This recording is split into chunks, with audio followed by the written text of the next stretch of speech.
తెలుసు.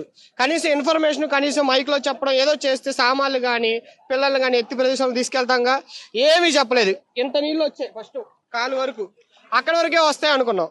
తీరా చూస్తే మనిషి మునిగిపోయి ఇల్లు కూడా మునిగిపోయింది. పిల్లల్ని గబగబా పైకి పరిగెట్టుకుని తీసుకెళ్ళాం.